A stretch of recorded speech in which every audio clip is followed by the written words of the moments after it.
Alizeh talk کے معزز سامعین کو علیزہ کمل کا سلام۔ دوستو، شروع کرتے ہیں آج کی کہانی۔ رجب کا تعلق ایک ایسے گھرانے سے تھا جو مشرقی تہذیب کا نمونہ تھا۔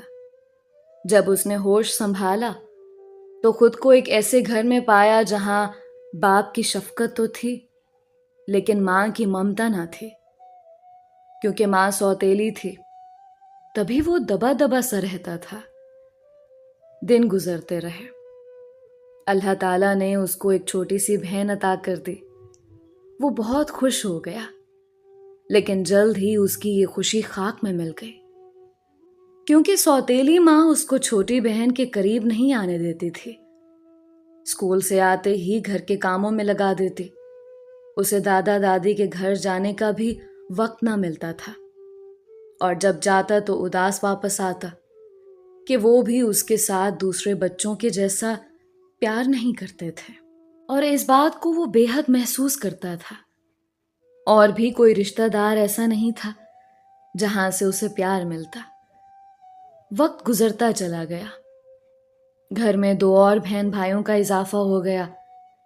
رفتہ رفتہ وہ بڑے ہو گئے، انہیں آپس میں کھیلتے دیکھ کر اسے بڑی خوشی ملتی۔ بس یہی ایک خوشی تھی جو اس کی زندگی میں باقی رہ گئی تھی۔ جب سوتیلی ماں اپنے بچوں کو پیار کرتی تو رجب سوچتا کہ میری ماں کون ہے اور کہاں ہے۔ اس نے کئی بار اپنے باپ سے پوچھا، مگر اس شخص نے ہمیشہ ٹال مٹول سے کام لیا۔ میٹرک کے بعد رجب کالج میں داخلہ لینے کی سوچ رہا تھا کہ اس کے والد کا انتقال ہو گیا۔ سب کچھ ہوتے ہوئے بھی اب وہ بھری دنیا میں اکیلا تھا۔ اپنی ماں کے بارے جاننے کی شدید آرزو اسے تڑپاتی رہتی تھی۔ ایک دن اس نے اپنی دادی کے پاس جا کر پوچھا، دادی بتا دیجیے نا، میری ماں کون تھی اور کہاں ہے؟ اب تو میں بڑا ہو گیا ہوں، مجھے اپنی حقیقی ماں کے بارے میں جاننا ہے۔ بیٹا، تمہارے باپ نے ایک ایرانی عورت سے شادی کی تھی، وہ ایران نوکری کے سلسلے میں گیا تھا، چند برس تمہاری ماں کے ساتھ گزارے، پھر ان میں نہ جانے کس بات پر اختلاف ہوا کہ تمہارے بابا تمہیں لے کر پاکستان آ گئے اور دوبارہ اس بیوی کے پاس نہ گئے۔ کبھی اس نے ہم سے اس بارے میں کوئی بات نہ کی، ہم بہت پوچھتے تھے مگر وہ نہیں بتاتا تھا۔ بالآخر ہم نے سوال کرنا ہی چھوڑ دیا۔ دادی کی ادھوری بات نے رجب کو بے چین کر دیا۔ اس نے سوچا کہ ضرور کوئی راز کی بات ہے جو یہ لوگ مجھے نہیں بتاتے۔ وہ ہر وقت سوچوں میں گم رہنے لگا کہ میری ماں کیسی ہوگی، کہاں پتہ کروں۔ انہی تفکرات میں گھر کر اس نے پڑھائی چھوڑ دی۔ وہ گھر والوں کے رویوں سے بھی دل برداشتہ ہو گیا تھا۔ کون ہے میرا اس گھر میں؟ کوئی بھی تو نہیں۔ سوتیلی ماں تو چاہتی یہی تھی کہ وہ اس کی نظروں سے دور ہو جائے۔ یہ سوچ کر وہ نوکری کی تلاش میں کراچی گیا۔ یہ ایک بڑا شہر تھا جہاں اسے قدم قدم پر دھکے کھانے پڑے، لیکن اس نے ہمت نہ ہاری۔ آہستہ آہستہ اس نے محنت مزدوری سے کچھ رقم اکٹھی کر لی۔ سوچا کہ ایران جا کر ماں کو تلاش کروں گا، کیا خبر خدا ملا دے۔ لیکن وسائل نہ ہونے کی وجہ سے وہ مایوس ہو کر لاہور آ گیا۔ یہاں بھی سکون نہ ملا، ماں کی یاد ہر وقت دل میں رہتی۔ یہاں اسے ایک فیکٹری میں ملازمت مل گئی۔ اب وہ زیادہ سے زیادہ محنت کرنے لگا۔ 2 سال میں اس نے خاصی رقم جمع کر لی۔ فیکٹری میں اسے ایک ایسا شخص ملا جس کا بڑا بھائی فارسی کا استاد تھا۔ رجب نے اسے استدعا کی کہ وہ فارسی پڑھنا چاہتا ہے۔ یوں اس آدمی کے توسط سے اس کی رسائی فارسی کے استاد تک ہو گئی۔ اس نے 6 ماہ شام کو ٹیوشن لی اور کچھ نہ کچھ فارسی کی سدھ بودھ حاصل کر لی۔ روپیہ پاس ہو تو آدمی کی مشکل آسان ہو جاتی ہے۔ بہرحال کسی طور اس نے ایران کا ویزا حاصل کر لیا۔ اس مرحلے پر بھی فارسی کے استاد نے اس کی مدد کی۔ ایران جانے سے پہلے وہ دادا کے پاس آیا تاکہ ماں کا کچھ اتا پتہ معلوم کر سکے، لیکن ناکامی ہی ہوئی۔ پھر وہ دن بھی آ گیا جب اسے روانہ ہونا تھا۔ 2 دن بعد وہ ایران کے شہر تہران میں موجود تھا۔ انسانوں کے اس بھرے سمندر میں ماں کو کہاں تلاش کرتا؟ جو فارسی وہ سیکھ کر آیا تھا وہ کتابی تھی، اور عام بول چال کی زبان اور طرح کی تھی۔ تب اس نے سوچا کہ پہلے یہاں کی عام بول چال سیکھ لوں، پھر شاید کام بن جائے۔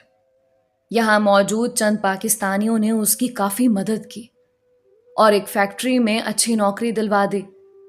اب وہ کافی حد تک فارسی زبان سیکھ گیا تھا، گزارے لائق بول اور سمجھ سکتا تھا۔ سال بھر یہاں رہنے کے بعد وہ بہت اچھی طرح اس ملک کی زبان سیکھ چکا تھا۔ اس بنا پر اسے ایک اور اچھی نوکری مل گئی۔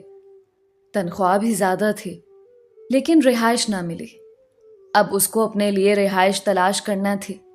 جس فیکٹری میں کام ملا تھا انہوں نے 2 سال کا معاہدہ کر کے اس کا ورک پرمٹ بنا دیا۔ اس طرح ایران میں اس کی حیثیت قانونی ہو گئی۔ رجب نے اپنے ساتھ کام کرنے والوں کو بتا رکھا تھا کہ مجھے رہائش کے لیے کرائے پر کمرہ درکار ہے۔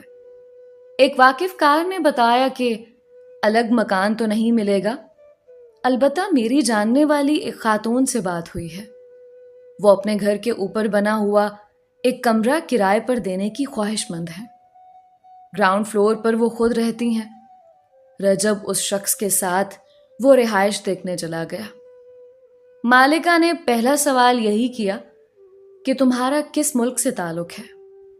پاکستان سے، رجب نے بتایا۔ یہ سن کر وہ ذرا دیر کو سوچ میں پڑ گئی، پھر بولی، کل اپنا سامان لے کر آنا۔ کرایہ مناسب تھا، چنانچہ وہ اگلے دن ہی سامان کے ساتھ ایرانی عورت کے مکان پر پہنچ گیا۔ کمرہ چھت پر تھا، جس کو صاف ستھرا کر کے قالین بچھا دیا گیا تھا۔ مالکہ کی ایک بیٹی تھی۔ شام کو وہ اپنی بیٹی کو لے کر رجب کے کمرے میں آئی اور بولی، یہ میری بیٹی فریدے ہے، تم پاکستان میں کہاں کے رہنے والے ہو؟ رجب نے تفصیل سے اپنے علاقے کے بارے میں بتاتے ہوئے کہا، میں یہاں ایک مقامی فیکٹری میں کام کرتا ہوں۔ تب اس عورت نے بتایا کہ میری شادی ایک پاکستانی سے ہوئی تھی، ہمارا ایک بیٹا ہوا جس کا نام شبیر علی رکھا گیا۔ ہماری زندگی بہت پرسکون تھی، میں اپنے شوہر کے ساتھ خوش تھی، خدا کا بہت فضل تھا، روپے پیسے کی کوئی کمی نہ تھی۔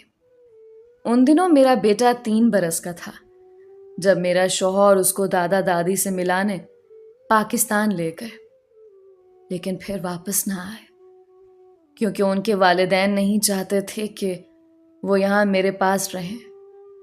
ادھر میرے والدین نے مجھے پاکستان جانے سے منع کر دیا۔ میں نے سوچا آخر کوئی تو صورت نکلے گی، یا تو میرا شوہر واپس آ جائے گا یا میرے والدین ہی مان جائیں گے، مگر ایسا نہ ہو سکا۔ ان دنوں میں امید سے تھی، شوہر کے لوٹ آنے کے انتظار میں تھی۔ بیٹی پیدا ہو گئی مگر وہ نہ لوٹے۔ میں بہت روئی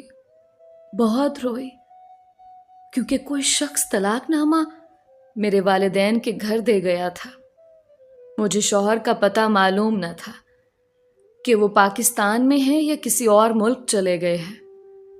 ان کا اصل ایڈریس بھی میرے پاس نہیں تھا۔ شوہر تو چلا ہی گیا، میرا بیٹا بھی ساتھ چلا گیا۔ مجھے ایک ساتھ 2 زخم سہنا پڑے۔ ادھر میرے والدین کسی صورت صلح جوئی کو تیار نہ تھے۔ انہوں نے تو طلاق نامہ ہاتھ میں پکڑ کر شکر کیا کہ از خود ناطہ ختم ہو گیا۔ وہ بھی یہی چاہتے تھے۔ وہ اس شادی پر راضی نہ تھے۔ میری بیٹی اس وقت 2-3 ماہ کی تھی۔ میں نے اسے خدا کا انعام سمجھ کر صبر و شکر کر لیا، مگر میرے دل میں ہر وقت بیٹے کی یاد رہتی تھی۔ جب آغا صاحب نے بتایا کہ ایک پاکستانی نوجوان کو کمرے کی ضرورت ہے